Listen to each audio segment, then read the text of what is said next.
जय जिनेन्द्र। आज का लेक्चर शुरू करते हैं। कल हमने नक्षत्र पूर्णिमा के मास के नाम और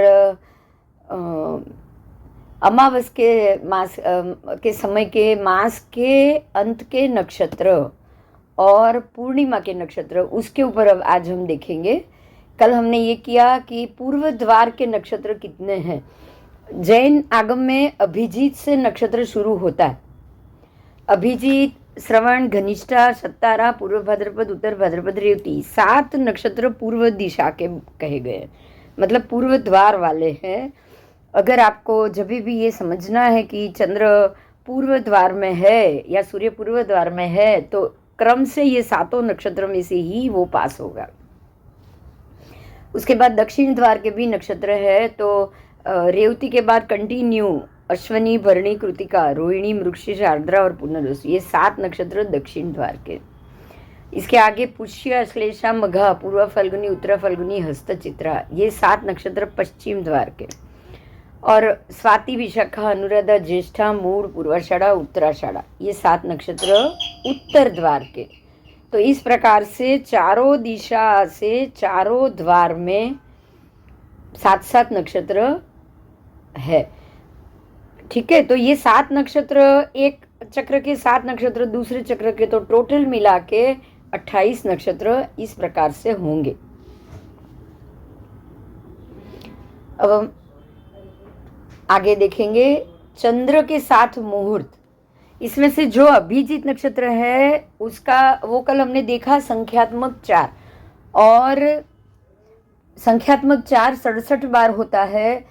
सभी नक्षत्र से 27 नक्षत्र से चंद्र का 67 बार 4 होगा, लेकिन एक अभिजीत नक्षत्र है उससे सिर्फ 21 बार 4 होगा। ये संख्यात्मक भेद हुआ। तो अभिजीत में वो सिर्फ 21 बार जाएगा, मतलब 67 बार नहीं जाएगा। तो इसका अर्थ ये हुआ जब अभिजीत से 28 नक्षत्र का पूरा चक्र शुरू होगा तो हर बार अभिजीत नक्षत्र में चंद्र नहीं जाएगा। समझ में आया? क्योंकि सभी नक्षत्र में तो उसको 67 बार जाना ही जाना है, लेकिन अभिजीत में तो उसको सिर्फ 21 बार जाना है, सिर्फ 21 बार। तो अभिजीत नक्षत्र में वो जब 21 ही बार जाएगा तो हमको ये समझना है कि जब बाकी के नक्षत्र में वो घूम रहा है 67 बार, तब वो अभिजीत नक्षत्र में हर बार नहीं जा रहा। अगर आपको 67 बार 4 कराना हो, अभिजीत में भी चंद्र को 67 बार का ही 4 देखना हो, क्योंकि आप ये सोचो कि भाई बाकी के नक्षत्र में 67 बार थी, इसमें 67 बार जाए तो कितना मुहूर्त रहेगा। 21 बार जा रहा है तो 30 मुहूर्त रहेगा। 67 बार जा रहा है तो वो उसको डिवीज़न करेंगे तो बराबर 9 मुहूर्त और 27 67 भाग, मतलब 9.5 मुहूर्त से भी थोड़ा कम। समझ में आया? उसका जो ताला मिल रहा है वो 9.5 मुहूर्त से भी 27 मुहूर्त आधा कम। उसके बाद 2 सत्तारा, 2 भरणी, 2 आद्रा, 2 आश्लेषा, 2 स्वाति, 2 ज्येष्ठा, ये जो 6 नक्षत्र है वो 15 मुहूर्त के हैं। सिर्फ 15 मुहूर्त ही चंद्र के साथ रहेंगे। 15 मुहूर्त यानी कि आज के 12 घंटे। तो ये आज शाम को लगेंगे, दूसरे दिन सुबह चंद्र से छूट जाएंगे। और सूर्य के साथ इसका रहना 6 दिन और 21 मुहूर्त। अब 6 दिन और 21 मुहूर्त है, मतलब ये हो गया कि ये 6.25 दिन है, तो 6.25 दिन तो गिना ही नहीं जाएगा, पूरा 7 ही गिनना पड़ेगा। या आप 6 गिनो या 7 गिनो। 6.25 है तो 7 गिनना ही पड़ेगा आपको। 7 दिन ये 6 नक्षत्र के साथ सूर्य रहेगा, और दोनों अभिजीत के साथ 4 अहोरात्र और 6 मुहूर्त, मतलब ये 4 अहोरात्र तक यहाँ रहेगा। अब 6 मुहूर्त को आपको उसके बाद वाले नक्षत्र में ले लेना है, ये जो 6 छोटे नक्षत्र उसमें गिन लेना है।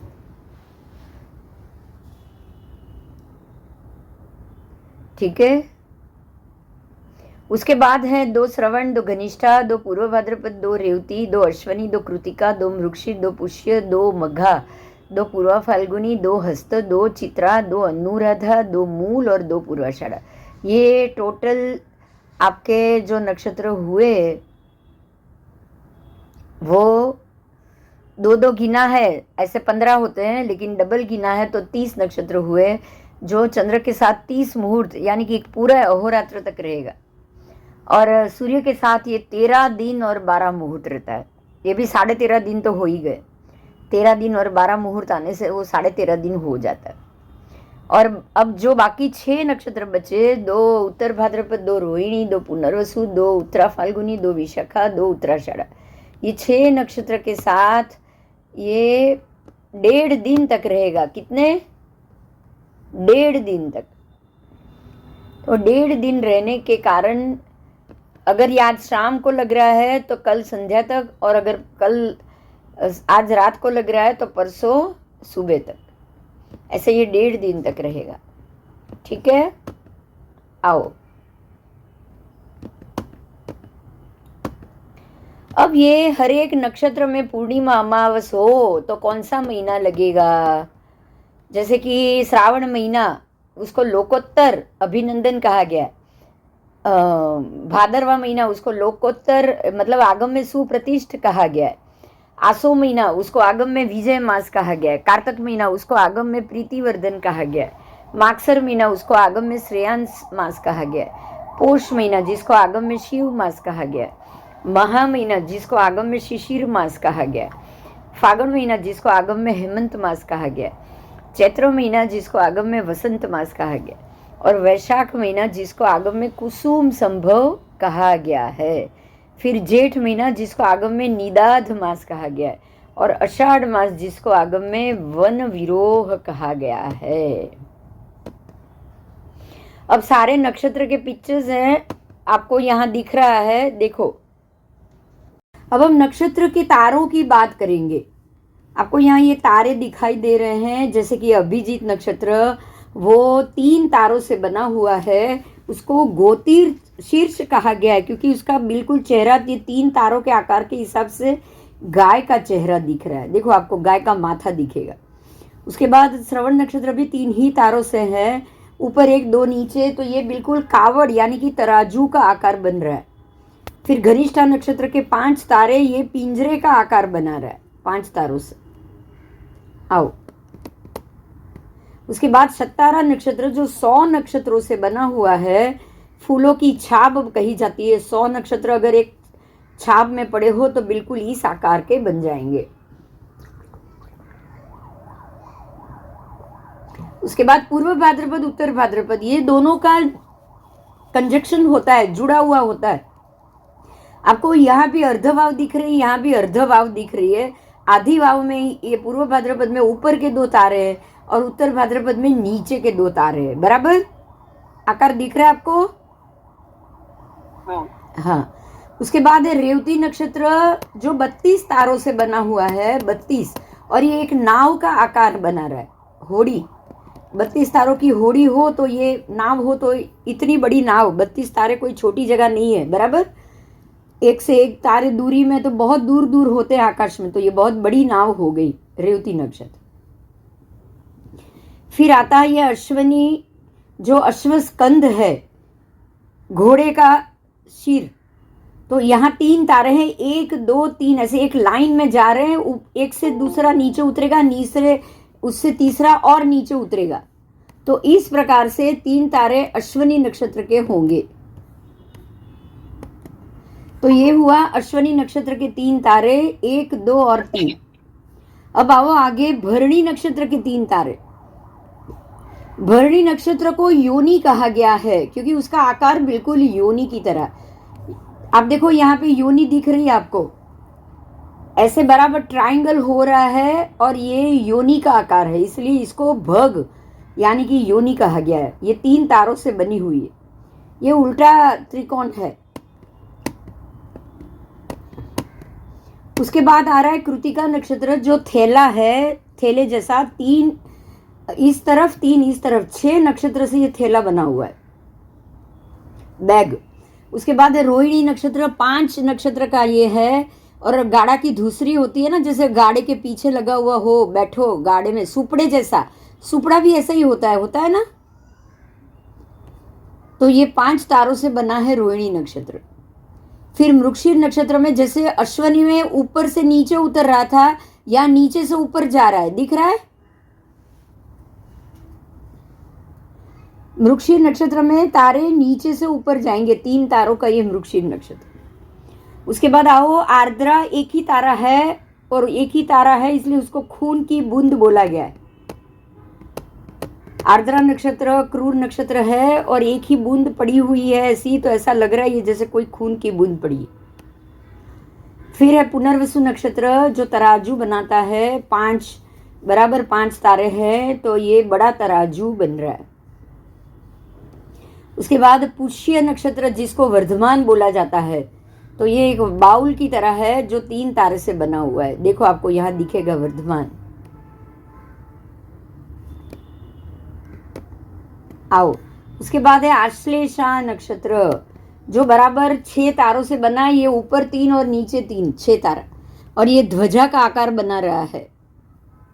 फिर है मघा, 7 तारों का है। देखो यहाँ पे 4 है छोटे छोटे और ये 3 बड़े, टोटल 7 तारा। जिस तरीके से ये बैठा हुआ है, एक बड़ा सा किला दिख रहा है, किला, तो इसका आकार होगा किला। अब पूर्वा फाल्गुनी उत्तरा फाल्गुनी, ये भी दोनों कंजक्शन में आएंगे। आपको यहाँ दिख रहा है, देखो 2 पूर्वा फाल्गुनी और 2 उत्तरा फाल्गुनी, ये चारों मिलके एक बड़ा पलंग बना रहे, पलंग, बेड, 2 इस तरफ और 2 सामने की तरफ, तो ये चारों मिलके एक बड़ा पलंग बना रहे। तो उत्तरा फाल्गुनी आधा पलंग, पूर्वा फाल्गुनी भी आधा पलंग। आओ अब आओ हस्त नक्षत्र। हस्त का मतलब ही हथेली होता है और 4 उंगली के 4 तारे और 5वां अंगूठा। अब देखो यहाँ पे 5 जैसे हथेली ही आकृति बनाएंगे, उस हिसाब से ऊपर की तरफ से चौड़ाई से हथेली बनी हुई है। फिर है चित्रा नक्षत्र, एक ही तारा है मगर ये जूई का फूल बताया गया है। वो भी एक तारा ही था आर्द्रा, लेकिन वो खून की बूंद बोला था क्योंकि वो क्रूर था, जबकि चित्रा नक्षत्र क्रूर नहीं है इसलिए उसको जूई का फूल बताया गया है। उसके बाद एक और तारा है स्वाति, ये राहु का नक्षत्र है इसलिए उसको अच्छा आकार नहीं बताया, उसको कील बताया, खिली या खिला, ठीक है, जैसे खिला कहीं ठोक दिया जाए तो बिल्कुल ऐसा होगा। फिर है विशाखा नक्षत्र, 5 तारों से दामनी। दामनी आपको पता होगा माथे पे अंबोड़े में लगाते हैं, मालूम है? पहले के जमाने में अंबोड़े में लगाते थे। तो ये हुई दामनी जो 4 तारों से 5 तारों से बनी हुई है। उसके बाद है 4 तारों से एकावली हार। जिस प्रकार से ये 4 तारे बैठे हैं, हार, गले में हार दिख रहा है ना। उसके बाद है हाथी दांत। हाथी के दांत देखो, ज्येष्ठा के भी 3 तारे हैं लेकिन ये बिल्कुल हाथी दांत जैसा बना रहा है। फिर है मूल नक्षत्र, बिच्छू। अब यहाँ आपको बहुत अच्छे से समझना है, मूल नक्षत्र में आपको यहाँ दिखेगा बिच्छू के आगे में 3 तारे और फिर उसका पूरा ऐसा शरीर जा रहा और पीछे में उसकी पूंछ। इस प्रकार से ये मूल नक्षत्र दिखाता है। उसके बाद है पूर्वाषाढ़। अब आप ऐसे देखोगे ना तो ये ज्येष्ठा के 3 तारे और मूल के पीछे के तारे आकाश में जुड़े हुए दिखेंगे। ज्येष्ठा मूली, इसलिए उसका नाम ज्येष्ठा मूली है। समझ में आई बात? देखो मैं फिर से बता रही हूं, देखो ये ज्येष्ठा के 3 तारे, आगे देखो यहां भी वही 3 तारे हैं, है ना? हाँ, ये 1 2 3 तारे, ये ज्येष्ठा है, पूरा बिच्छू का आकार बन रहा है वो। और यहां से जो लाइन शुरू हुई उसके बॉडी की और पीछे तक जो लास्ट तारा एंड में जाएगा, ये हुआ मूल नक्षत्र। मूल नक्षत्र बिच्छू की पूंछ पे आ रहा है, ठीक है, इसलिए दोनों ज्येष्ठा मूली, शास्त्र में इसका नाम ज्येष्ठा मूली, क्योंकि यहां से ये ज्येष्ठा से मूल नक्षत्र दोनों जुड़ के बिच्छू बना रहे, इसलिए इसका नाम ज्येष्ठा मूली है। आगे आओ हस्ती की चाल, पूर्वाषाढ़ा। देखो यहाँ 4 हाथी की चाल के 4 यहाँ भी 4 तारे उत्तराषाढ़ा, इसके भी 4 तारे, पर ये बैठा हुआ सिंह दिख रहा है, चारों तारे अलग अलग है, देखो दिखा। इससे पहले पूर्वाषाढ़ा पूर्वा उत्तरा का जो भी आया था वो जंक्शन था, जुड़ा हुआ दोनों, लेकिन ये जुड़ा हुआ नहीं है। ये है एक हाथी की चाल और ये बैठा हुआ सिंह, दोनों की आकृति अलग हो गई और आपके सारे नक्षत्र खत्म हो गए। समझ में आ गया? हाँ, आओ अब ये पूरे, ये जो हमने देखा उसका कोष्टक बना हुआ है, जैसे कि पूर्व भाद्रपद आदि 6 नक्षत्र पूर्व भागी है, समक्षेत्री है 30 मुहूर्त के। समझ में आया? कुछ नक्षत्र समक्षेत्री है, मतलब कि 30 मुहूर्त के जो एक अहोरात्र रहेंगे, लेकिन पूर्व भागी है। पूर्व भागी मतलब पूर्व से, आगे से चंद्र उसका भोग करेगा। देखो हर एक नक्षत्र का अलग अलग संचरण रहेगा, चंद्र हर एक नक्षत्र में अलग अलग तरीके से बाहर आएगा और जाएगा। वो मैं आपको 1 मिनट बता रही हूँ, रुको।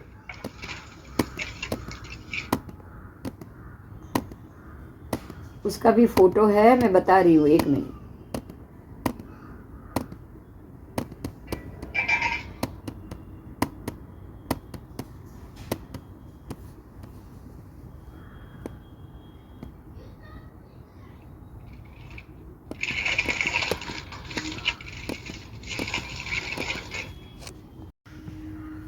देखो मान लो कि ये चंद्र घूम रहा है, चंद्र अपने मंडल में घूम रहा है ऐसे, और ये है नक्षत्र मंडल, देखो आपके सामने, बराबर? तो ये नक्षत्र मंडल, ये नीचे के फ्लोर पे है, और चंद्र का मंडल ऊपर के फ्लोर पे, ऐसे समझ लो ये दोनों एक दूसरे के ऊपर है। अब आपको देखो जो 4 तारे दिख रहे हैं ना, यहाँ भी दिख रहे हैं ना, इसमें भी देखो ये 4 तारे हैं, ये पूर्वाषाढ़ा उत्तराषाढ़ा जो अभी हमने देखा वो। उसके बाद देखो ये मूल नक्षत्र, ये जो आपने अभी थोड़ी देर पहले देखा ना, ज्येष्ठा, 3 तारों वाला ज्येष्ठा, दिख रहा है आपको?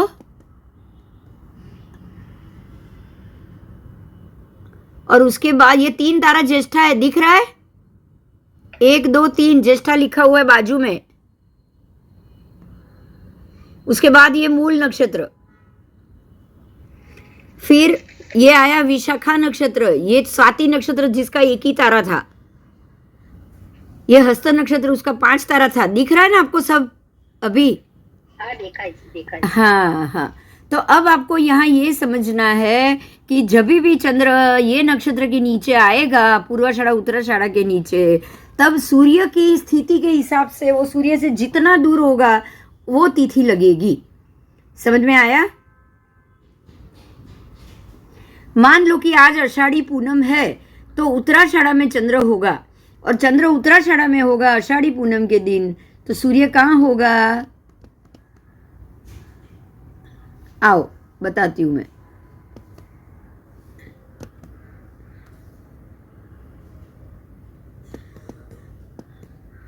देखो ये उत्तराषाढ़ा, यहां अगर चंद्र होगा ना तो सूर्य यहां पे होगा, पुष्य में। कहाँ होगा?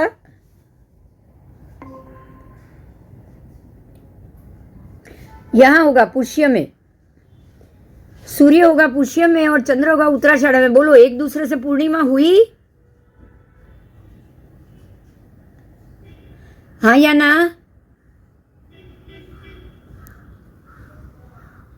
चलो, तो जब यहाँ पे उत्तराषाढ़ा में चंद्र है, उत्तराषाढ़ा पूर्वाषाढ़ा उत्तराषाढ़ा में चंद्र है और पूर्णिमा के दिन सूर्य पुष्य में मिलेगा। હવે અહીંયા સમજો, જો અહીંયાથી અહીંયા સુધીમાં જો બરાબર પૂર્ણિમા થઈ, તમને જો આકાશમાં આવી રીતે તમે રીતસરનું જમીન ઉપરથી જોઈ શકો છો, જોઈ શકો છો ને? જો આપણે માની લો કે આપણે અહીંયા બરાબર વચમાં છીએ, તો આ છેડે પૂર્વ તો આ છેડે પશ્ચિમ આવ્યું કે નહીં?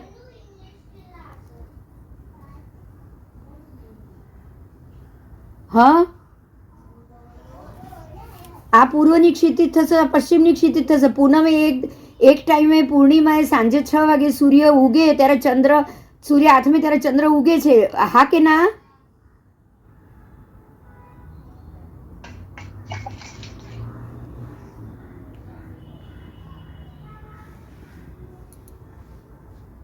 જ્યારે સૂર્ય ઉગે ત્યારે ચંદ્ર આથમે છે, બરાબર ને?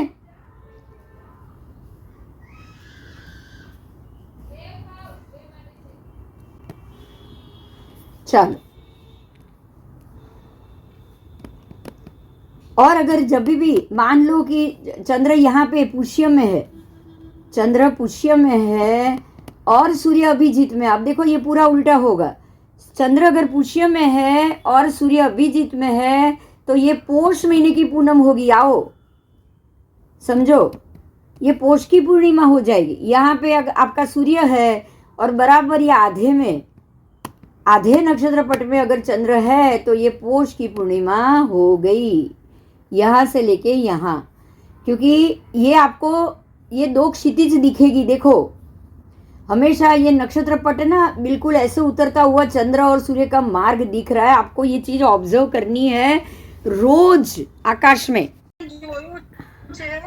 સૂર્ય ઉગે છે ને તો હું રોજ સવારે ત્યાં બેસું ખુરશી ઉપર એટલે કે આટલું જાય દેખાય તું મને કોરોના ટાઈમે ના એ જુદું છે, એ મેટર નથી અહીંયા। આ મેટર એ નથી, હું તમને સમજાવું છું, સાંભળો। आप अगर शाम के टाइम पे पूर्णिमा के जैसे अभी के टाइम पे शाम को 6 बजे देखोगे तो सूर्य अस्त होगा ना, तब दूसरे क्षितिज से चंद्र उदित होगा। एक क्षितिज से सूर्य अस्त हो रहा है तो दूसरे क्षितिज से चंद्र उदित हो रहा है। देखो आप यहाँ पे एग्जैक्टली देखो, ये कर्सर घूम रहा है उधर।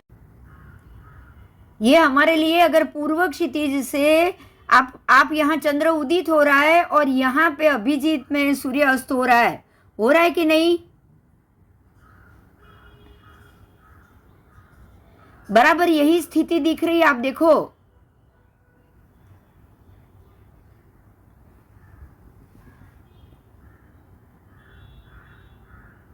और इसी को पौष महीने की पूनम कहेंगे।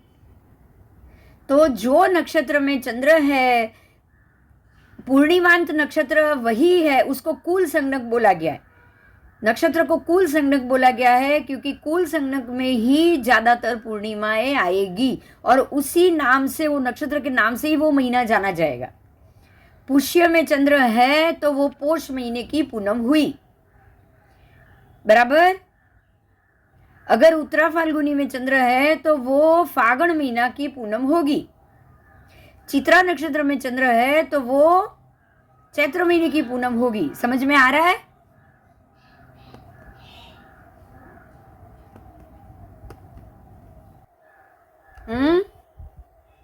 जैसे ये आपके सामने अभी भरत क्षेत्र का नक्षत्र पट है, वैसे ही एक और नक्षत्र पट देखो, ये ऐरावत क्षेत्र का नक्षत्र पट।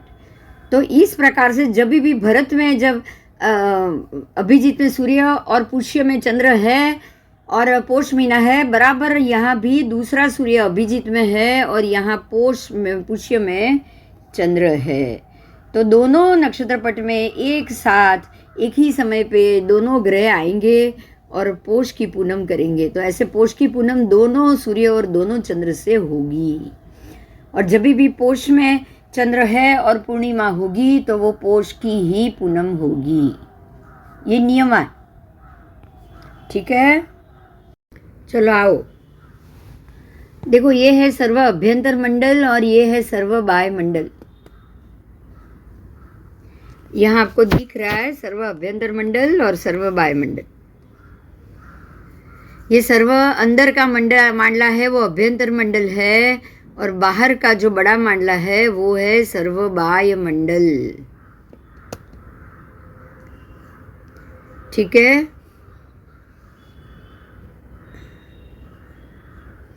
तो अभी अभी आपने जो जाना उसको हम यहाँ देखेंगे कि आषाढ़ी पूनम, जब आषाढ़ महीने में सूर्य पुष्य नक्षत्र में हो और चंद्र अभिजीत में हो, आषाढ़ महीने में जब सूर्य पुष्य में हो और चंद्र अभिजीत में हो तभी आषाढ़ी पूनम होती है।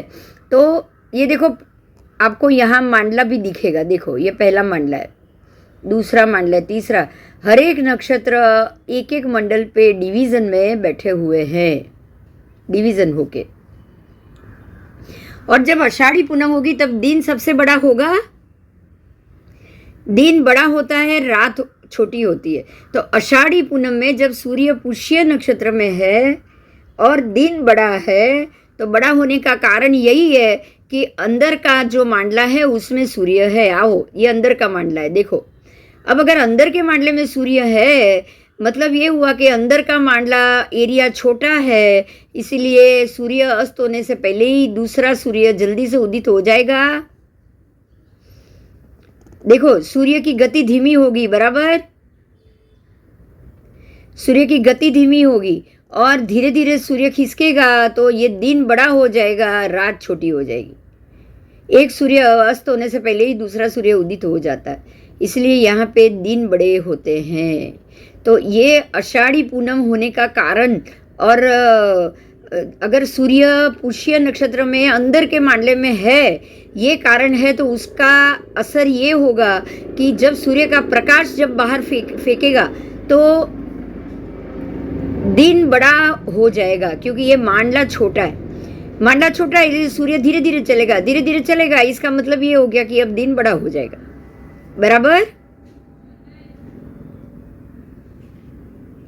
क्योंकि मांडला छोटा है। तो ये होता है। और अगर उससे उल्टा देखोगे आप, तो ये देखो, यहाँ 3 भाग में प्रकाश और 2 भाग में अंधेरा है। 3 भाग में प्रकाश, 2 भाग में अंधेरा, मतलब कि अंधेरा का भाग कम है, दिन का भाग उजाले का ज़्यादा है। तो जब 2 भाग में प्रकाश हो और 3 भाग में अंधेरा हो, तो अंधेरा ज़्यादा हो गया। और 2 भाग में अंधेरा हो और 3 भाग में प्रकाश हो, तो प्रकाश ज़्यादा हो गया। तो ये ज़्यादा प्रकाश आषाढ़ी पूनम के दिन होगा। ऐसे ही यहाँ आओ, देखो, 3 भाग में अंधेरा है, 2 भाग में प्रकाश। यहाँ 3 भाग में अंधेरा, 2 भाग में प्रकाश। क्यों? क्योंकि उस वक्त सूर्य बाहर के मंडले में, और बाहर का मांडला बड़ा है, सूर्य जल्दी घूम जाता है, जल्दी निकल जाता है, मतलब दिन छोटा हो गया, सूर्योदय से सूर्यास्त जल्दी हो गया, और जल्दी हो गया तो दिन छोटा हो गया और रात लंबी हो गई, क्योंकि उसको तो 24 घंटे में ही वापस आना है। तो धीरे धीरे रात लंबी हो जाएगी, 24 घंटा तो उसको ख़त्म करना ही पड़ेगा। तो ये कब होगा? जब सूर्य सर्वबाह्य मंडल में होगा, क्योंकि बाहर का मांडला का एरिया बड़ा है, इसलिए सूर्य फास्ट चलेगा तो जाहिर है ना, सूर्योदय सूर्यास्त जल्दी होगा। सूर्य फास्ट चलता है तो सूर्योदय भी जल्दी होगा और सूर्यास्त भी जल्दी होगा, बराबर। आओ ना, ये નથી। हाँ, तो તમે તમારો એપિસોડ પૂરો कर दो ને, कई वांधो नहीं। हाँ। तो अब यहाँ आप देख सकते हैं कि 3 भाग में प्रकाश, 2 भाग में अंधेरा। तो 3 भाग में प्रकाश और 2 भाग में अंधेरा तब होगा जब सूर्य अंदर के मांडले में होगा, क्योंकि अंदर के मांडले में सूर्य धीरे चलता है, मतलब रोज से धीरे चलेगा तो दिन लंबा हो जाएगा, इसलिए यहाँ दिन लंबा हो जाता है। तो दिन अगर जब लंबा होगा तो आप यहाँ देख सकते हैं, नोट की हुआ है, देखो, आओ ये पढ़ो आप। यहाँ आपको लिखा हुआ मिलेगा, जब दिन लंबा हो तो 94,526 योजन,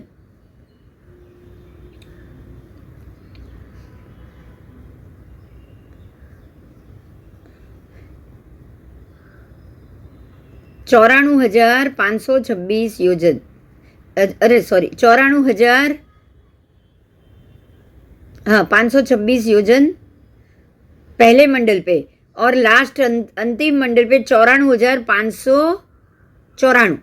तो 594 अंतिम मंडल में उसका प्रकाश हो जाता है। तो 3 भाग में जब प्रकाश 95,494, तो ये कम से कम 1,000 से ज्यादा बढ़ गया, अंदर के मंडल और बाहर के मंडल। लेकिन सूर्य बाहर है तो 95,000 का प्रकाश है, समझ में आया? तो 95,000 प्रकाश बाहर के मांडले में है और 94,000 प्रकाश जम्बू द्वीप पे है। लेकिन उस वक्त मेरू के पास कितना प्रकाश है? तो देखो, 9,486, खाली। कितना कम, समझ में आ रहा है? 94,000 के मुकाबले 9,400 सीधा 10वां भाग हो गया। हाँ, तो ये 10वां भाग होने के कारण अब आप धीरे धीरे समझोगे। देखो, अब यहाँ सिर्फ 10वां भाग है प्रकाश और बाहर पूरा 10 गुना ज़्यादा है, तो आपका जो दिन है, अब समझो, तो बाहर का एक दिन अंदर के 10 दिन के बराबर हुआ कि नहीं? हाँ आपका बाहर का एक ही दिन, एक अहोरात्र, एक सूर्योदय सूर्यास्त, तो अंदर तो 10 गुना हो गया ना, वो 10 दिन हो गए ना, एक दिन 10 दिन के बराबर। तो आपका बाहर का एक कोड़ा कोड़ी सागरोपम अंदर का कितना होगा?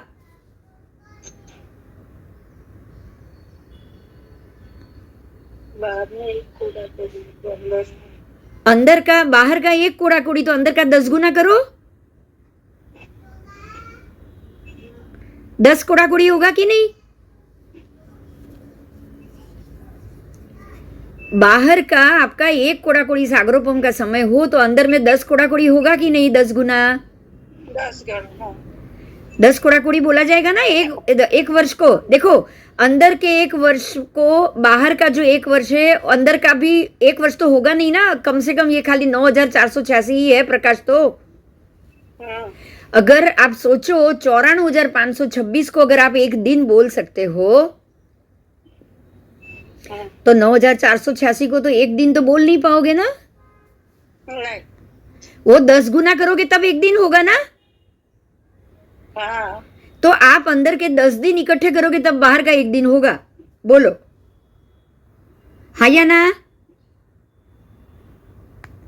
अंदर के 10 दिन बराबर बाहर का एक दिन हुआ,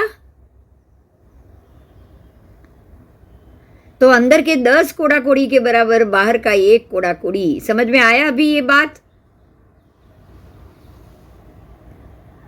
हाँ,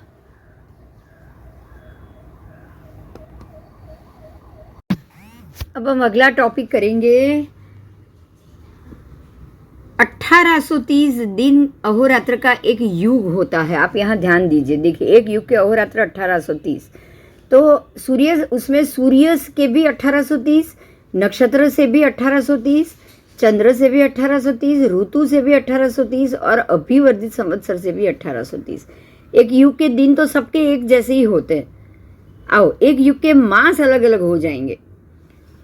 दिन सबके एक जितने हुए, लेकिन ये दिन में से मास सबके अलग अलग बनेंगे। जैसे कि सूर्य है, सूर्य के मास हुए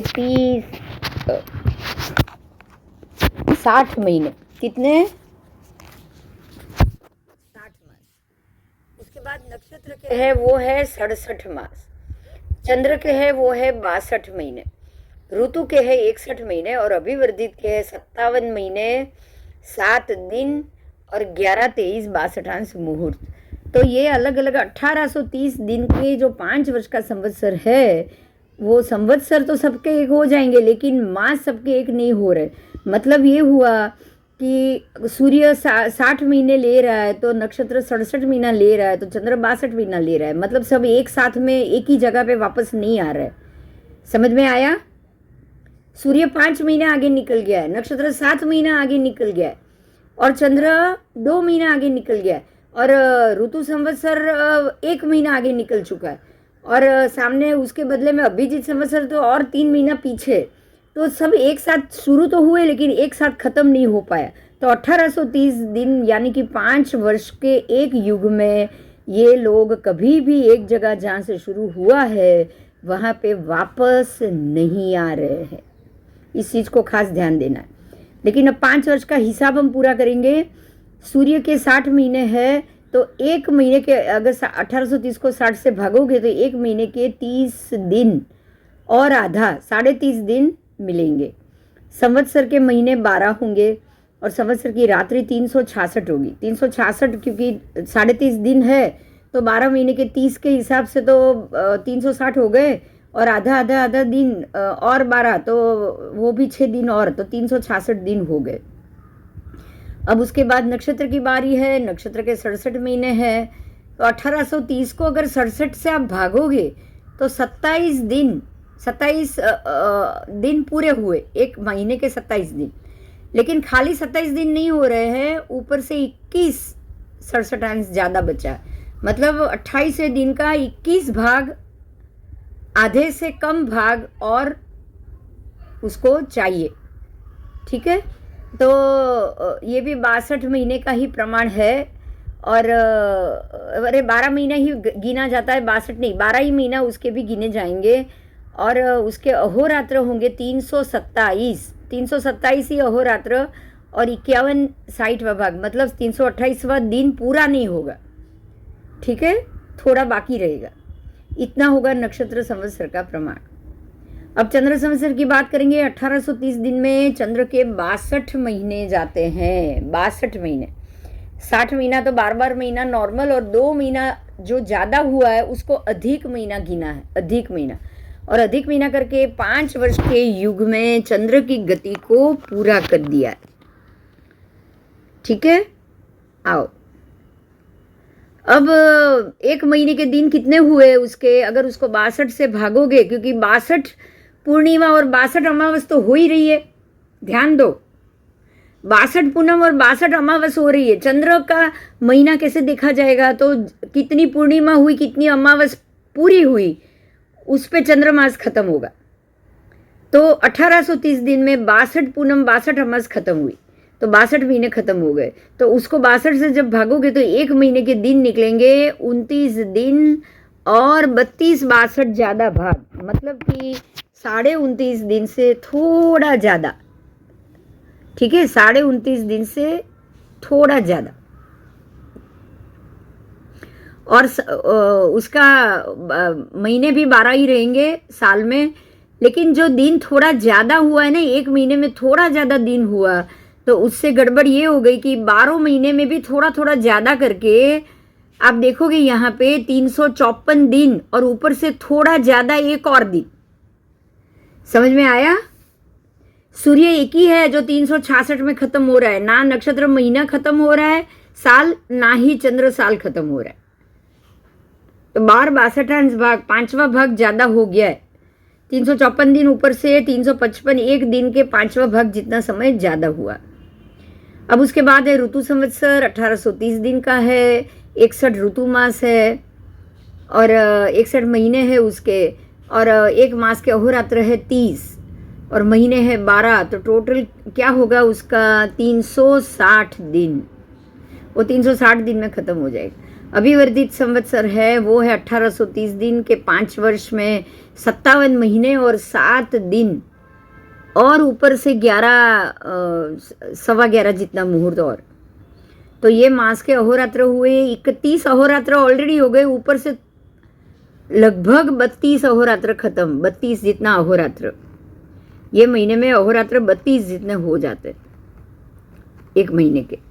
और संवत्सर महीना है 12 महीना, तो और उसके अहोरात्र हो गए 883। अब देखो 883 अहोरात्र, मतलब सूर्य के अहोरात्र से भी ज़्यादा हो गए, 44 62 भाग, मतलब 884 में कुछ कम, ठीक है। तो ये हुआ आपका नाप। आप देखोगे यहाँ पे साल के बाद सूर्य संवत्सर 366 हो रहा है, लेकिन सूर्य संवत्सर तक बाकी के एक भी नहीं पहुंच पाया है। 5 वर्ष के बाद अभिवर्धित उसको आगे निकल गया, मतलब सबसे ज्यादा अभिवर्धित हो गया, अधिक महीना वाला, और वहां के 1 साल तक बाकी का कोई नहीं पहुंच पाया। आपको ये चीज को समझना पड़ेगा, ठीक है, आपको ये सारी चीज को समझना पड़ेगा। इससे एक बात ये साबित हो रही है कि 5 वर्ष के युग में जहां से ये 5 शुरू हुए हैं, सूर्य चंद्र नक्षत्र, ये तीनों जहां से शुरू हुए हैं, वो तीनों को खत्म 5 साल के बाद अलग अलग जगह पे खत्म हो रहा है, उसी जगह पे अभी तक वो वापस नहीं पहुंचे हैं। तो जब तक अपनी मूल जगह पे सब साथ में वापस नहीं पहुंचे, तब तक इसका एक राउंड खत्म नहीं माना जाएगा। बराबर दौड़ में भी ऐसा ही होता है, सब लोग साथ में, आप 10 राउंड दौड़ाओ तो कोई 8 राउंड में पूरा कर लेगा, कोई 9 राउंड में पूरा कर लेगा, लेकिन वापस 10 राउंड में सबके सब ये एक ही जगह पे खत्म हो जाए, ये तो पॉसिबल नहीं है। तो उसको तो बहुत समय लगेगा, कि वो चाहे 8 राउंड वाला ज़्यादा भागा हो, चाहे ये ज़्यादा भागा हो, लेकिन सबके सब एक साथ पहुँचे, वो समय तो बहुत सालों के बाद ही आता है ना, इसलिए वो अभी नहीं आएगा, ठीक है, वो बहुत सालों के बाद आता है। बराबर। तो अब आपने ये जो महीना देखा उसमें मैं वापस आ रही हूँ। चंद्र संवत्सर है 12 महीने का, 29.5 दिन का एक महीना है, 24 पक्ष है उसमें, साल में 24 पक्ष आएंगे और 354 दिन के ऊपर थोड़ा समय और जाएगा। दूसरा जो चंद्र संवत्सर है 5 वर्ष का एक युग है, वह पांचों में लिया गया है खाली चंद्र संवत्सर ही। दूसरा भी जो चंद्र संवत्सर है वो भी 12 महीने का है, 29.5 दिन है, उसमें 24 पक्ष है, लेकिन उसको 354 दिन से कुछ अधिक दिन उसमें भी हुए हैं। अब तीसरा जो अभिवर्धित है वो 13 महीने का हुआ, 29.5 दिन का ये महीना है, क्योंकि है तो चंद्र संवत्सर ही, तो एक महीना तो 29.5 से ज़्यादा हो ही नहीं सकता। पर उसमें 26 पर्व आएंगे, क्योंकि 13 महीना है तो पर्व 2 बढ़ जाएंगे। कितने? 2 पर्व और बढ़ जाएंगे, 13 महीने का उसका गिनती है, बराबर। और 26 पर्व हो गए तो साल के दिन भी बढ़ गए, 383, लगभग 384 में थोड़ा कम।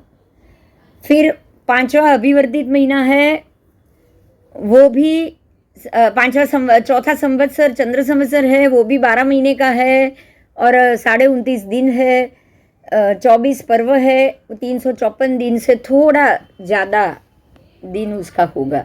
और पांचवा फिर से अभिवर्धित महीना 13 महीने का हो गया, यहाँ अधिक महीना फिर से आएगा 29.5 दिन का, लेकिन पर्व हो जाएंगे 26, क्योंकि महीना 13 है, और टोटल हो गया 384 में कुछ कम, बराबर। तो अब ये सबका पांचों का टोटल मिला के 1830 दिन होता है, और ये 1830 दिन में 124 पक्ष होता है और 62 चंद्रमास होता है।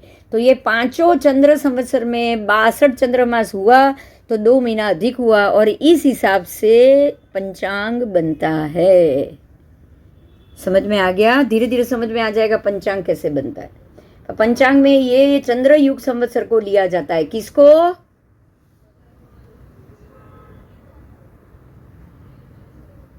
सिर्फ चंद्र युग संवत्सर को लिया जाता है।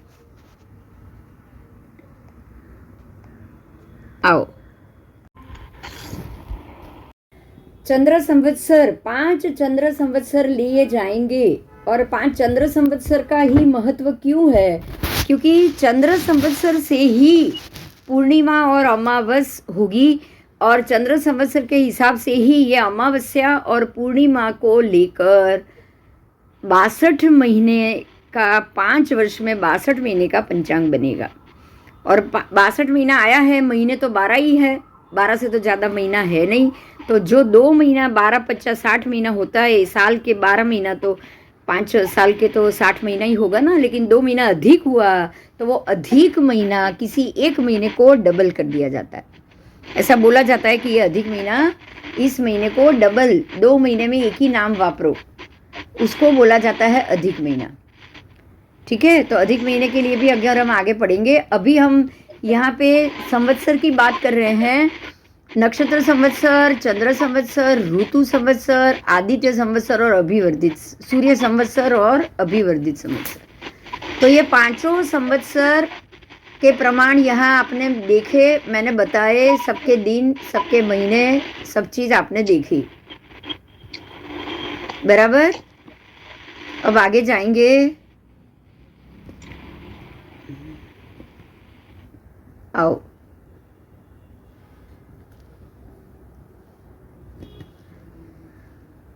मैं बोल रही हूँ, सुनिए। 5 संवत्सर को लेकर, प्रमाण लेकर ही यहाँ 5 संवत्सर कहे गए, लेकिन आप एक वर्ष नक्षत्र संवत्सर का, एक चंद्र संवत्सर का, एक सूर्य संवत्सर का, एक बाकी ऋतु संवत्सर का, आप ऐसे पंचांग कभी नहीं बना पाएंगे, ये पॉसिबल नहीं है। तो पांचों में लेना तो एक ही वर्ष पड़ेगा, या तो 5 सूर्य संवत्सर लो, या 5 चंद्र संवत्सर लो, या 5 अभिवर्धित लो, या 5 नक्षत्र संवत्सर लो, या 5 ऋतु संवत्सर लो। अब आप देखोगे, यहाँ पूरे में देखोगे तो आपको ये लगेगा, ये दिखाई देगा कि पूनम अमास इम्पोर्टेंट है, तिथि इम्पोर्टेंट है। तो पूर्णिमांत और अमासांत जो भी जिसमें बनेगा उसी को ही लिया जाएगा।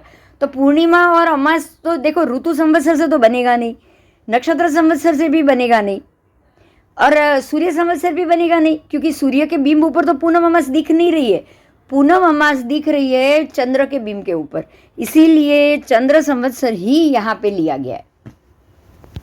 बराबर। तो 1830 अहोरात्र का एक युग संवत्सर है, और उस युग में सूर्य के 5 उत्तरायण 5 दक्षिणायन लिए गए, और दोनों अयन 183 अहोरात्र के हुए। ऐसे 366 अहोरात्र का माप सूर्य के हिसाब से गया है। बराबर। लेकिन जो चंद्र से लिया गया है वो है 124 पर्व और 62 महीना। तो रोज जो तिथि का गणित आएगा और अधिक महीने का गणित आएगा वो होगा चंद्र संवत्सर के हिसाब से ही। चलो आगे जाएंगे। 1830 अहोरात्र प्रमाण युग संवत्सर में एक युग में सूर्य 60 मास, नक्षत्र 67 मास, चंद्र 62 मास, ऋतु 61 मास करते हैं, और एक एक मास के अहोरात्र निश्चित करने के लिए उनको 60 से भागा जाएगा। 60, 67, 62 और 61 से भागा जाता है। आप उससे भागाकार करोगे तो ही आपको आगे का गणित मिल पाएगा। चलो आओ आओ अब हम ये नक्षत्र के ऊपर जाएंगे। नक्षत्र का योग काल, यानी कि जो पूर्व भाद्रपद नक्षत्र आदि जो 6 नक्षत्र है वो पूर्व भागी चंद्र उसको आगे से उसमें एंटर करेगा, प्रवेश करेगा, तो उसको पूर्व भागी कहा गया है। और ये पूर्व भागी का मतलब है ये सुबह से एंटर करेगा। कब से? पूर्व का मतलब हो गया है सुबह से, सुबह 6 बजे। पश्चात भागी में शाम के 6 बजे। समझ में आ रहा है? पश्चात भाग, दिन का पश्चात भाग, और ये दिन का पूर्व भाग है। तो दिन का पूर्व भाग होगा सुबह के 6 बजे, दिन का पश्चात भाग होगा शाम के 6 बजे, नक्त भाग होगा मात्र रात्रि, तो शाम से लेके सुबह तक। नक्त भाग का मतलब खाली रात्रि, और उभय भाग का मतलब दिन भी और रात्रि भी, दोनों। तो दो, उसमें दो, कोई भी चीज 2 आएगी उभय भाग में, या तो रात्रि 2 आ सकती है या सुबह दिन 2 आ सकते हैं। ठीक है, तो इस प्रकार से इसको नक्षत्र का योग क्षेत्र कहा गया है। योग काल और योग क्षेत्र। आओ अब आओ देखो, यहाँ पे कुल, उपकुल और कुलोपकुल नक्षत्र बताए गए। ये हमारा सबसे महत्व का मुद्दा है, क्योंकि यहाँ पे जो महीने का नाम है, जैसे कि ये श्रावण मास, और यहाँ पे वो नक्षत्र है बाजू में, कुल संज्ञक नक्षत्र, उपकुल संज्ञक नक्षत्र और कुलोपकुल संज्ञक नक्षत्र।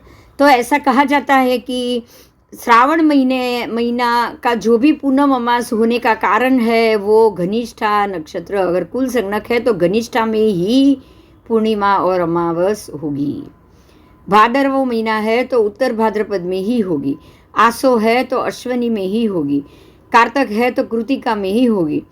मागसर है तो मृगशीर्ष में ही होगी। पोष है तो पुष्य में ही होगी। फागण है तो उत्तरा फाल्गुनी में ही होगी। चैत्र है तो चित्रा में ही होगी। वैशाख है तो विशाखा में ही होगी। ज्येष्ठ है तो मूल में ही होगी, क्योंकि मूल को ज्येष्ठा मूली कहा गया है। और आषाढ़ है तो उत्तराषाढ़ा में ही होगी। तो ये अगर इसी में हो तो उसको कुल संज्ञक माना गया है। जो सम नक्षत्र, जिसको समक नक्षत्र बोला जाएगा, क्या पाठ आएगा आगम में, क्या नाम? समक। समक का मतलब है कि जो नियत नक्षत्र है वो ही नक्षत्र में अगर पूनम अमास आ रही है तो वो सम हो गया। सम मतलब बराबर हो गया। लेकिन अगर नहीं आ रही है तो उसको विषम कहा जाएगा। तो वो संवत्सर जो है ना, एक वर्ष, उसको विषम संवत्सर कहेंगे। क्या कहेंगे? विषम संवत्सर। उसमें क्या होगा? तो श्रावण महीने की पूर्णिमा या अमावस घनिष्ठा में नहीं लेकिन श्रवण में होगी। भादरवा में अगर कोई पूनम अमास होगी तो उत्तर भाद्रपद में नहीं होगी लेकिन पूर्व भाद्रपद में होगी। आसो की जो भी पूनम अमास होगी अश्वनी में की बजाय रेवती में होगी। कार्तक की जो भी पूनम अमास होगी वो कृतिका के बजाय भरणी में होगी। तो इस प्रकार से अगर मास अलग आ रहा है तो वो विषम मास होगा, और अगर पूरा का पूरा वर्ष लगा रहा है तो वो होगा विषम संवत्सर। ये बात समझ में आई? ऐसा भी हो सकता है। परमात्मा ने उसको इसीलिए उपकूल संज्ञक कहा गया है। उपकूल, उपकूल मतलब सेकेंडरी, कुल का मतलब है मेन और उपकुल का मतलब है सेकेंडरी, और कुलोपकुल भी कहा है, मतलब तीसरा भी कहा है। जैसे कि श्रावण महीना होगा तो उसके पूर्णमास अभिजीत में भी आ सकता है, और भादरवा महीना होगा तो उसके पूर्णमास सत्तारा में भी आ सकता है। फिर बाकी के 2 नहीं है, 3 नहीं है, लेकिन पोष महीना होगा तो उसके पूर्णमास आर्द्रा में भी आ सकता है, और जेठ महीना है तो उसके पूर्णमास अनुराधा में भी आ सकता है। तो ये 4 महीना है जो सेकेंडरी भी आ सकता है, थर्ड भी आ सकता है, और बाकी के 12 महीने में सेकेंडरी भी आ सकता है। अगर सेकेंडरी या थर्ड आ गया तो आप समझ लो कि ये पूरा मास है वो विषम मास है, या फिर पूरा वर्ष है वो विषम संवत्सर। बराबर? मतलब ये हो गया कि आकाश में नक्षत्र सूर्य चंद्र की व्यवस्था भी डामाडोल होती है। ये बात समझ में आई? हाँ, उनकी भी गति में फेर है, भेद है, और गति में बदलाव कभी भी आ सकता है और वापस वो चेंज भी हो सकता है। ये बात समझ में आ गई ना? हाँ, अगर हम चले कि नहीं इनको ऐसे ही चलना है, रोज सुबह दिख रहा है तो नक्षत्र में भी फिक्स ही जाएगा, तो वो पॉसिबल नहीं है। हाँ, अगर वो नियत में नहीं जा रहा है तो उसको विषम मास समझना है, और अगर वो नियत में जा रहा है तो उसको समक मास समझना। बराबर?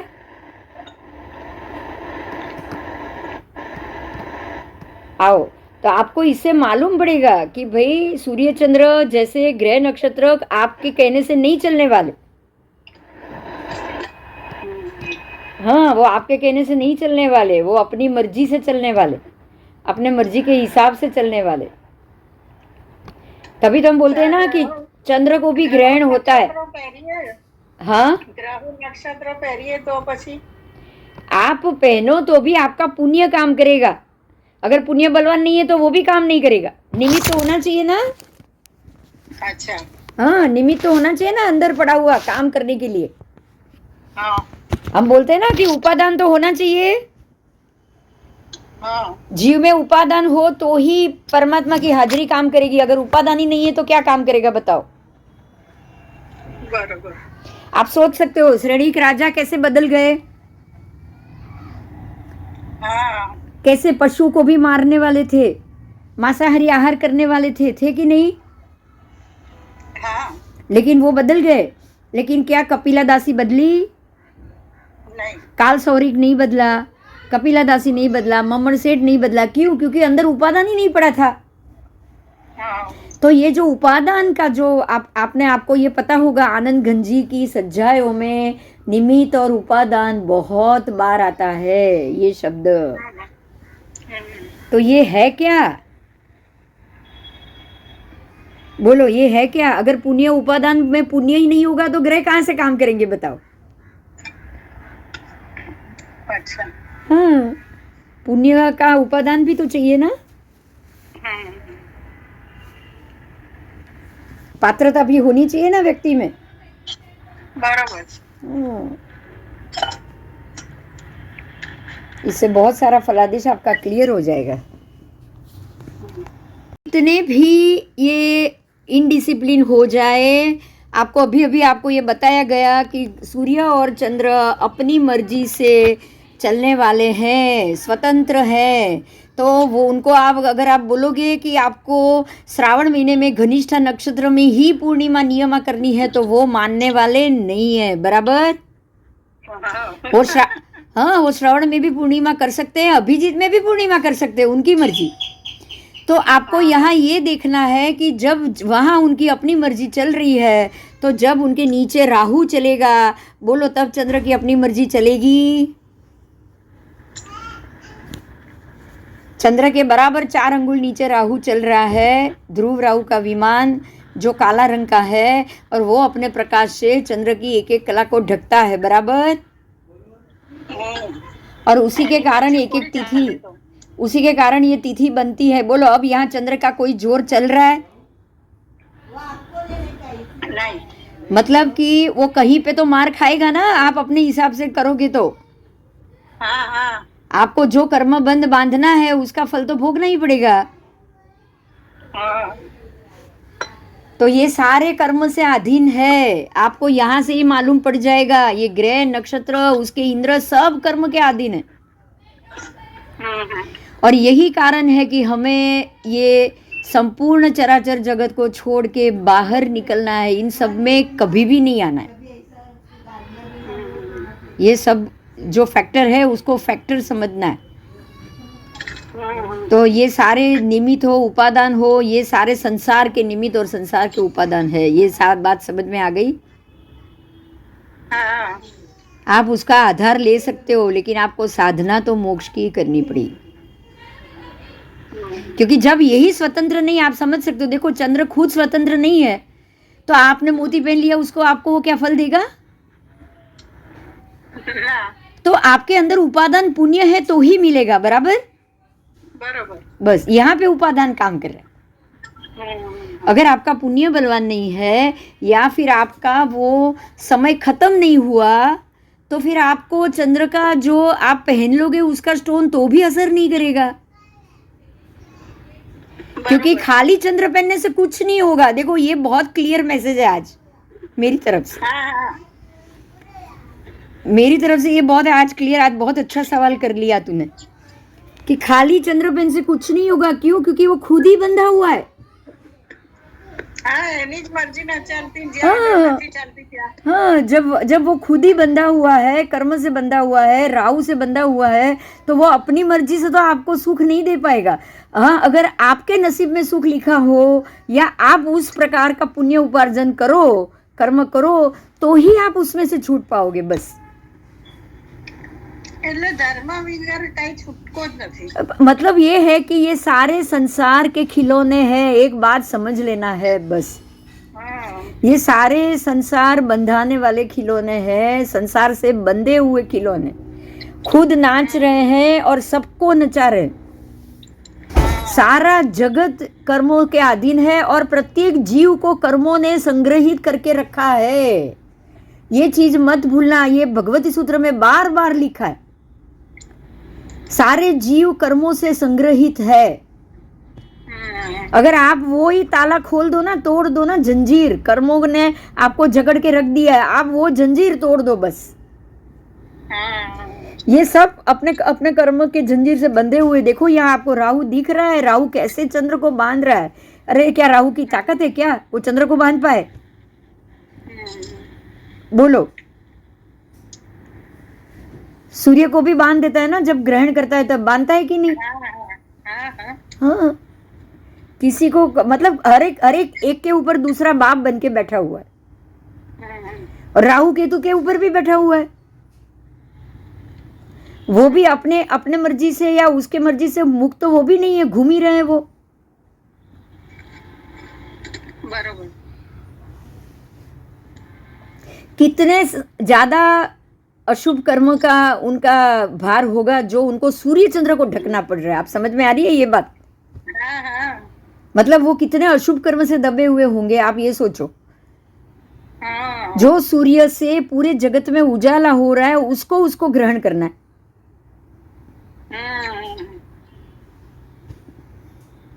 जो चंद्र पूरे जगत को शीतलता दे रहा है उसको ग्रसित करना है। मतलब अच्छे को जाके आपको ग्रसित करना पड़ रहा है, तो आपके अंदर कितनी बुराई होगी आप समझ सकते हो। बरोबर। तो सब अपने अपने कर्म से बंधे हुए पड़े हैं ये संसार में। आपका और आपको ये एक और ये चित्र आएगा, देखो इसको। यहाँ से आज एक और बड़ी बात जानोगे आप। ચિત્ર પહેલા જોયેલું છે ને? હા મેં ઘણી વાર બતાવ્યું છે, પણ શું અત્યારના દરેક ટોપિક આવે ને ત્યારે બી એને હું રાખું છું, નહીં તો તમે સમજી ના શકો ને. હા, જ્યારે આ મુદ્દો ત્યારે હું કહું પેલું ચિત્ર યાદ કરી લો, તો એવું તો ચાલે નહીં ને, બતાવવું તો પડે ને મને. તમે પછી નહીં તમે આને પાછું બુકમાં રિપીટ મૂકો હા, એ તો એક જ પાનું વધે ને, વધી વધીને કેટલું વધવાનું, રૂપિયો. પણ તમને સમજ ના પડે. બધું ફેરવવું ના પડે. હા, તમને સમજ ના પડે એનું શું કરવાનું? એમ યુટ્યુબ વાળા બધા થોડી કઈ बुक લઈને बैठा છે. हाँ, हाँ, देखो अभी यहाँ एक और बड़ी बात देखो, अभी आपको बहुत बड़ी बात समझ में आ जाएगी. ये सारे जो चंद्र सूर्य अपने अपनी मर्जी से घूमने वाले, मर्जी के हिसाब से फल देने वाले ग्रह, देखो कैसे एक बंच के अंदर बंद पड़े हुए. देखो, ये भी समझ में आया? हाँ, हाँ. ये ज्योतिष चक्र 110 योजन वाला उनको जकड़ के बैठा हुआ है, अपने अंदर जकड़ के. वो यहाँ से बाहर नहीं निकल सकते. उनका जोर सिर्फ जीवों के ऊपर ही जा रहा है. समझ में आया? आप किसी शक्तिशाली आदमी को एक जगह बांध के रख दो, तो वो जगह और वो एरिया पे उसका सारा गुस्सा उतरेगा कि नहीं उतरेगा? हाँ, हाँ. अब समझ में आ रहा है कि उनका गुस्सा हम पे क्यों हो रहा है?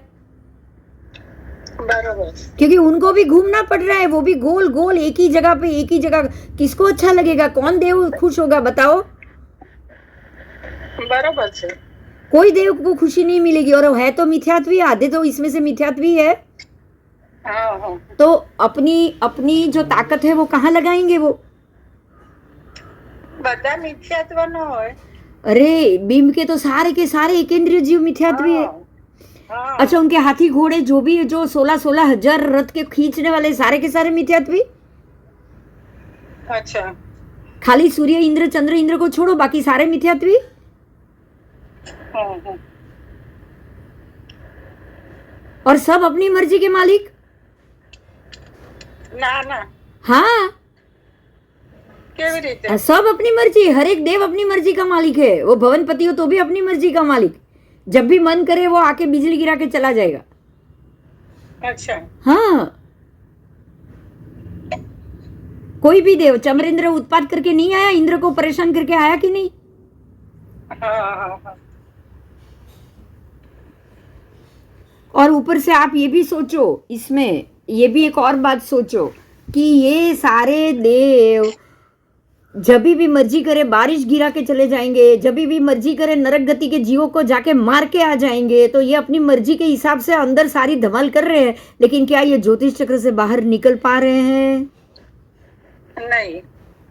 बोलो. और જ્યોતિષ દેવો પણ નરકમાં જાય. नहीं, हाँ वो तो अब ज्योतिष देव इंद्र, सूर्य इंद्र और जो इंद्र है वो भगवान के पास आए थे कि नहीं आए थे? अपने मतलब સૂર્ય ચંદ્ર આવ્યા હતા. हाँ, तो वो तो अपनी मर्जी, આવ્યા હતા. अपनी मर्जी से कहीं भी जा ही सकते हैं ना. हाँ, बरोबर છે. क्यों नहीं जा सकते अपने विमान को छोड़ के? बोलो. हाँ, जाई. अरे चंद्र के तो कितने उदाहरण हैं. ये जो अहल्या बनी थी ना, पत्थर की अहल्या, हाँ. उसको तो इंद्र ने खुद ने वो गौतम ऋषि का वेश लेकर अहल्या को भोगा था. इसलिए उसको गौतम ऋषि ने अपनी पत्नी को ही श्राप दे दिया था कि अब तू अशुद्ध हो गई है, तो अब तू जब तक राम नहीं आएगा तू शुद्ध नहीं हो पाएगी. ओह. और उसको पत्थर बना दिया था, श्राप दे दिया था. क्यों? क्योंकि इंद्र ने आकर उसको भोगा था. हाँ, हाँ. ऐसे ही जो गुरु ग्रह है ना, गुरु ग्रह, उसकी पत्नी तारा, उसको चंद्र ने आके भोगा था. ओहो. हाँ, तो उन लोगों को तो बहुत मन होता है मनुष्य के शरीर के अंदर प्रवेश करके भोग करने का. हम्म. अब समझ में आ रहा है? क्योंकि अब खुद ये जेल में बंधे हैं, तो जेल में जो जगह बंधे हैं वहां पे ये कितनी धमाल करेंगे आप सोच लो. क्योंकि आपने उसको बंद करके रखा है. बराबर. इसीलिए ये जो चर ज्योतिष है, 2.5 द्वीप है, उसमें जो भी शुभ अशुभ जो भी होगा ना, ये सारा उनकी अपनी मर्जी से ही होगा. तो उनकी परेशानी आपको मिलेगी. अगर आपका पुण्य बलवान है तो ही आप बच पाओगे, वरना नहीं तो ऐसे ही जीव का मोक्ष नहीं हो जाता क्या? आप सोचो. हाँ. बिना पुण्य बलवान किए आप यहाँ से बाहर क्यों नहीं जा सकते? अगर ये लोग हैं तभी नहीं जा रहे ना. हाँ, हाँ. ये लोग आपके सामने है, इसीलिए आप नहीं जा सकते हो. नहीं तो आप कोई भी जीव को बाहर निकल सकता था, लेकिन आपको क्या करना पड़ेगा? अब उल्टा करना पड़ेगा, पहले पुण्य कमाना पड़ेगा, पुण्य कमा के बल शक्ति पाना पड़ेगा, फिर इनको हराना पड़ेगा, और फिर आप बाहर निकल सकोगे। सारे कर्मों को खत्म करने पड़ेंगे। आप कर्म को खत्म करो और पुण्य बढ़ाओ, दोनों ऑपोजिट बात हो गई। लेकिन आप जैसे जैसे कर्मों को खत्म कर रहे हो, आपका पुण्य अपने आप बढ़ रहा है, आपकी शक्ति अपने आप बढ़ रही है, और वो शक्ति को ये ग्रह नक्षत्र रोक नहीं पाएंगे, क्योंकि वो खुद बंधे हुए पड़े। समझ में आया? देखो, इनके ऊपर है सारे सौधर्म ईशान देवलोक। तो अब आप अनुत्तर वाले या जो भी 8 से 12 ग्रह एक देवलोक वाले, या ये सारे जो 1-2 भव में ही मोक्ष जाने वाले, वो और ऊपर जा रहे हैं। समझ में आ रहा है? इनकी असर से दूर, बराबर, दूसरे ही भव में वो मोक्ष जाने वाले, इसीलिए सूर्य चंद्र ग्रह नक्षत्र की असर से दूर। अब जैसे जैसे पुण्य बढ़ेगा ना, आप इनसे दूर जाओगे, इनके एरिया में नहीं आओगे, बराबर। और इनका प्रकाश नरक में भी नहीं जा रहा है, इसीलिए नरक के पहली दूसरी तीसरी नरक के जीव भी तीर्थंकर बन रहे हैं सीधे, क्योंकि इनकी असर नरक में कम जा रही है। प्रकाश तो जा ही नहीं रहा है, और जो भी करेंगे अशुभ प्रकाश देके ही करेंगे ना। पर एमने फिक्स है ने બધું। नरक में तो मतलब ज्योतिष देव ना ऊपर देवलोक में जा सकते हैं, ना नरक में जा सकते हैं, वो तो सिर्फ तिर्यक लोक में ही धमाल करेंगे। आप बात समझ में आई है? આપણને જ વધારે લાગે એટલે આપણે જ બધા ગ્રહ નક્ષત્ર વીટી પહેરીને ફરીએ, બાકી કોઈને જરૂર નથી। તિર્યક કે બિચારાને ક્યાં જરૂર? એ તો ભોગવી જ રહેશે। એ લોકોને પણ બીમારી એવી નથી આવતી, તું જો। આપણા જેવી મોટી બીમારીઓ એ લોકોને થોડી આવે છે ભાઈ, સિવાય કે કઈ ખોટું ખાઈ પી લીધું હોય, આપણે જ ખવડાવ્યું હોય તો। बराबर। ग्रह नक्षत्र सब बंधे हुए पड़े हैं ज्योतिष चक्र में, उनकी शक्तियां बंधी हुई पड़ी है। तो वो लोग अपनी शक्ति का इस्तेमाल अपने ही एरिया में इसलिए करते हैं ताकि क्योंकि वो वहां से बाहर ही नहीं जा रहे, तो वो एरिया में उनकी शक्ति का इतना ज़्यादा प्रभाव रहेगा कि वहाँ पे रहे हुए सारे चराचर जीव उनकी असर में अफेक्ट होंगे ही होंगे। बराबर? हाँ, क्योंकि उनके पास एक ही शक्ति है, वो है प्रकाश। बराबर। उसके पास और तो कोई शक्ति है ही नहीं, खाली प्रकाश देना है, किरणें फैलाने, और किरणें देके ही आपको तकलीफ देनी है उसको। चामा चिड़िया और घुअड़, वो सूर्य के प्रकाश से तकलीफ हो रहे हैं ना, उनको अंधेरा चाहिए। हम लोगों को अंधेरे से तकलीफ हो रही है। ये तो छोड़ो, शरीर के उनके किरणों के कारण हमारे शरीर के अंदर जख्म बने, रोग बने, ये भी तो होता है ना। हाँ, ठीक है, इसीलिए 2.5 द्वीप में ही सारी उथल पाथल है। समझ में आ गया?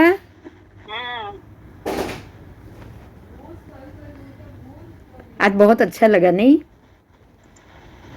મારું થોડું અંદર આવતું નથી ને કિચનમાં। હા, કઈ વાંધો નહીં, પણ આ તે જે સાંભળ્યું છે એ આ ઇમ્પોર્ટન્ટ જ સાંભળ્યું છે બહારનું, બાકી બધું નક્ષત્રના આટલા દિવસ ને ચંદ્રના આટલા દિવસ એ જ બધું ગયું છે રેકોર્ડિંગમાં। પણ હમણાં મને એવું જ લાગે, હંમેશા એવું જ થાય કે આ વસ્તુ મારે સાંભળવાની હતી ને એ મને મળી ગઈ। હા, એટલે તો મેં આ બધું હમણાં મુદ્દો કાઢ્યો, તું આવી એટલે કાઢ્યો, તું બેઠી છે એટલે કાઢું છું આ બધું, કે તને ખબર પડે ને એ બાને રેકોર્ડિંગ બી થાય, સમજી? સવાલ જવાબ એ થાય। પ્રતિક્રમણ તો અમે 6:30 કરીએ છીએ। અચ્છા, પણ મેં જમી લીધું એમ। હા, બરાબર, સારું કર્યું। શૈલેષ આવીને જમશે હમણાં। હા, સારું કર્યું। એટલે એક બેન કરાવવા આવે છે ને।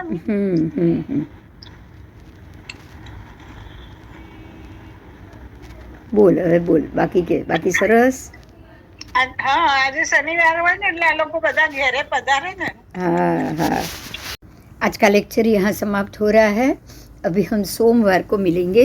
आज बहुत अच्छे से ग्रहों और उनकी असर से ये जो 2.5 द्वीप है, ये जो जम्बू द्वीप है जहाँ पे चर ज्योतिष चक्र घूम रहा है और उनके देव, उनके ही इंद्र और उनके ही सामानिक और बाकी के अभियोगिक देवों की असर से हम लोग क्यों अफेक्ट हो रहे हैं, हम पे उनकी असर क्यों हो रही है, कैसे हो रही है, ये सारा एक फलादेश का विषय था। लेकिन जो हमने आगम में पहले ही पढ़ा था कुछ दिन पहले ही कि ये सारे स्वतंत्र है, कर्तु अन्यथा कर्तु अगर किसी ने किया है तो उसको नकारने में, लड़ने में बहुत समर्थ है, महाशक्तिवान है सभी देव। फिर वो चराचर ज्योतिष के पांचों देव की श्रेणी वाले हो, सूर्य देव, चंद्र देव, ग्रह देव, नक्षत्र देव, तारा देव, सब अपने अपनी शक्ति का पर्चा यहाँ बताएंगे ही बताएंगे। और ऊपर से बंधे हुए ज्योतिष चक्र में तो उनकी सारी शक्तियाँ और उनकी जो भी असर होगी, उनके चराचर से असर, उनके घूमने से जो असर होगी वो इसी जगह इसी स्थान पे होगा। यही कारण है कि ये पूरा जो ज्योतिष चक्र का घूमना है वो भरत और ऐरावत के ऊपर से ही है। तो यही क्षेत्र में ये बदलाव आ रहा है, ये बहुत अच्छे से हमको समझना है।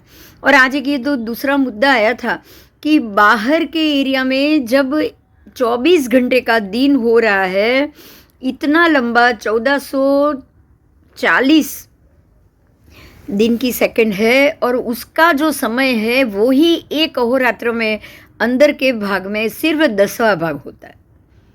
10वां ही भाग, उसमें 10वां ही भाग में तो वो जगह खत्म हो जाएगी वहाँ।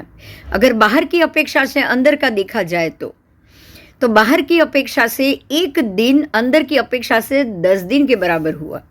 ये बहुत अच्छे से समझना है इस गणित को, क्योंकि 10 कोड़ा कोड़ी, 4 कोड़ा कोड़ी, 3 कोड़ा कोड़ी, 2 कोड़ा कोड़ी का समय भरत क्षेत्र में बिल्कुल नहीं है। और वहाँ पे तो ये माप ही नहीं है। देखो यहाँ बहुत ध्यान देना जरूरी है कि ये 10 कोड़ा कोड़ी या का जो हम जो गिन रहे ना, हमारे 1 कोड़ा कोड़ी के बराबर उनका 10 कोड़ा कोड़ी हो रहा है। और ये यही गणित से हो रहा है, क्योंकि आपको ये बात पे बहुत ध्यान देना है कि अंदर के मेरू के पर्वत के आसपास जो दोनों हमारे उत्तर कुरु और देव कुरु क्षेत्र है, जहाँ पे हमेशा 4 कोड़ा कोड़ी वाला पहला आरा चल रहा है, वहाँ पे ये 4 कोड़ा कोड़ी समय हुआ, ये खत्म होने के बाद दूसरा 4 कोड़ी का ऐसी कोई व्यवस्था नहीं है। मगर ये समझने के लिए है कि अंदर के 4 कोड़ा कोड़ी का जो समय काल है वो बाहर के 4 कोड़ा कोड़ी के बराबर, उसके बराबर। तो बाहर जो समय जा रहा है उस समय बाहर तो 1 ही कोड़ा कोड़ी जाएगा, क्योंकि एक दिन बराबर अंदर का 10 दिन हो गया। तो बाहर का 1 कोड़ा कोड़ी बराबर अंदर का टोटल आप मेरू के आसपास 10 कोड़ा कोड़ी हो जाएगा। थोड़ा सा बाहर आइए उत्तर कुरु देव कुरु क्षेत्र तक, तो ये कम से कम 22,000 का योजन का अंतरा पड़ जाएगा। आप बाहर आ जाओगे तो वहाँ पे जो 4 कोड़ा कोड़ी का समय है वो आपके मेरू की अपेक्षा और इसकी अपेक्षा से वहाँ पे ये 4 कोड़ा कोड़ी बराबर आ जाएगा, क्योंकि अंदर 10 भाग था, यहाँ 4 भाग हो रहा है। इससे और बाहर आओ, इससे और बाहर आओ, जहाँ पे हमेशा दूसरा आ रहा है वहाँ पे भी समय हमारे समय से वहाँ हमेशा जो अंदर का उत्तर गुरु देव गुरु का 4 कोड़ा कोड़ी सागरोपम का जितना समय है वो समय यहाँ पे 3 कोड़ा कोड़ी का हो जाएगा, क्योंकि वहाँ से यहाँ प्रकाश का एरिया बढ़ चुका है। बाहर की अपेक्षा से वो जरूर छोटा है, लेकिन अंदर की अपेक्षा से वो बढ़ चुका है। तो यहाँ पे जो अंदर का जो 4 कोड़ा कोड़ी सागरोपम का जो समय है वो यहाँ पे 3 कोड़ा कोड़ी हो जाए। अब उससे भी बाहर आओ, प्रकाश का एरिया और बढ़ चुका है। जो हेमवत क्षेत्र है वहाँ और बढ़ चुका है और यहाँ सदा काल तीसरा आ रहा है, और तीसरा आ रहा जो भी समय है वो 2 कोड़ा कोड़ी का है, वो 2 कोड़ा कोड़ी का है। तो जो चौथे आरे पहले आरे की जो वक्तव्यता थी, जो अंदर के भाग में प्रकाश बिल्कुल 10 ही गुना था, मेरू के आसपास खाली 10,000 योजन का फासला था, तो वहाँ 10 भाग पड़ रहा है।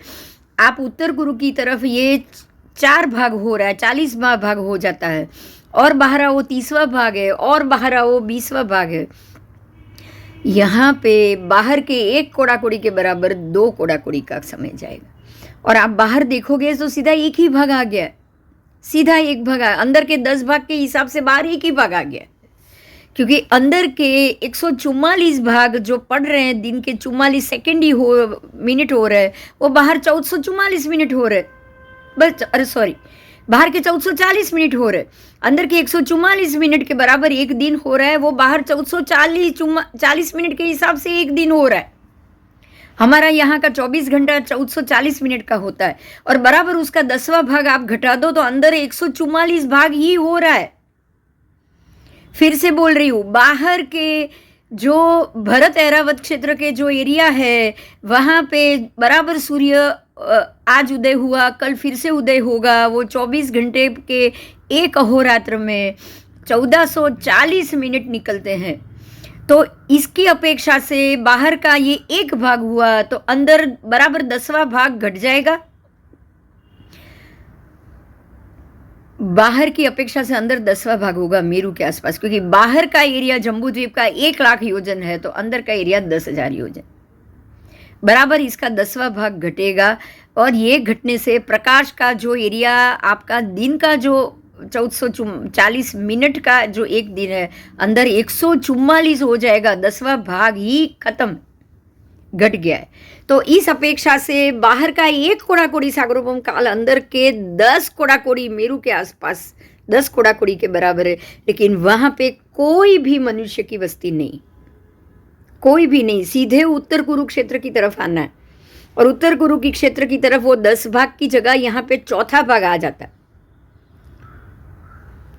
वो 10वां भाग है, बाहर आते आते वो 40वां भाग बन जाएगा, इसलिए यहाँ 4 कोड़ाकोड़ी। उससे आप और बाहर आओ, 30वां भाग है, वो है 3 कोड़ाकोड़ी। उससे आप बाहर आओ तो एक ही भाग है, वो है 1 कोड़ाकोड़ी।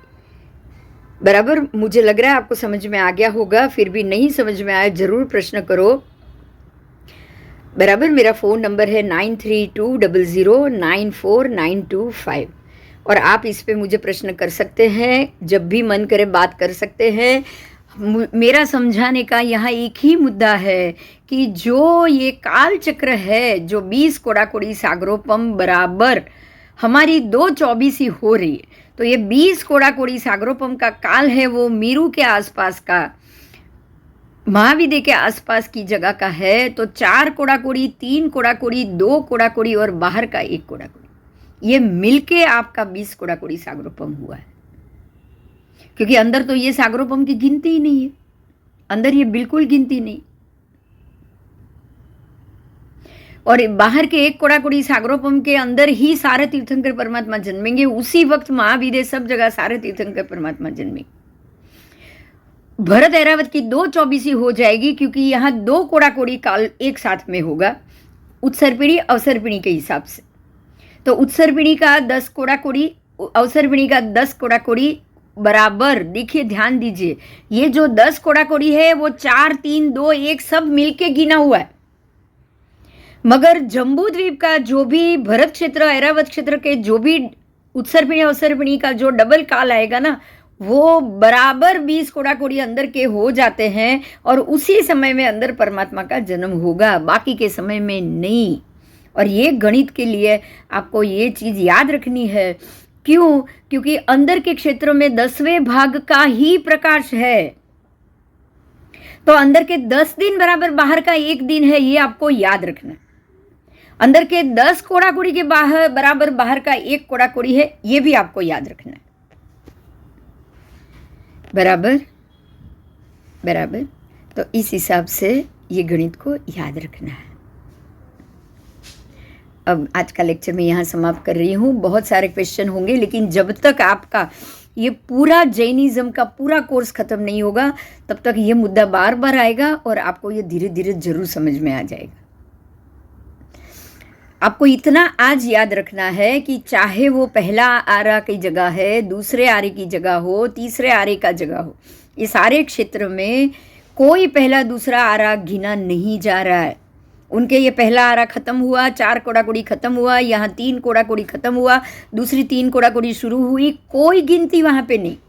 वहाँ पे 4 कोड़ाकोड़ी का समय जाएगा, तब बाहर 1 कोड़ाकोड़ी का समय जाएगा। आपको यही याद रखना है बस, क्योंकि पंचांग और दिन की रात्रि की गिनती सिर्फ भरत ऐरावत और महाविद्य में, और कहीं भी नहीं। कोई अकर्म भूमि में ये गिनती नहीं। और ये जहाँ पे जो 3 कर्म भूमि है, भरत, ऐरावत और महाविदे, वहाँ पे सूर्य चंद्र के आने के कारण आपका जितना समय जाएगा उतना ही समय में अंदर के महाविदे के दोनों जगह तीर्थंकर परमात्मा का जन्म हो जाएगा, हो ही जाएगा, बराबर। क्योंकि जो कर्म भूमि है वहीं पे ही पंचांग की गिनती होगी और कहीं नहीं होगी, और कहीं भी नहीं होगी। तो आपको ये कर्म भूमि के जितने जितने एरिया है, जहाँ जहाँ पे ये दिन का और रात्रि का गणित हो रहा है, आपको उसी पे ध्यान देना है। और आपको ये बहुत इजी हो जाएगा ये जानकर कि भरत और ऐरावत में जो कर्म भूमि का गणित है, उस हिसाब से यहाँ आपको उत्सर पीढ़ी अवसर पीढ़ी दी गई।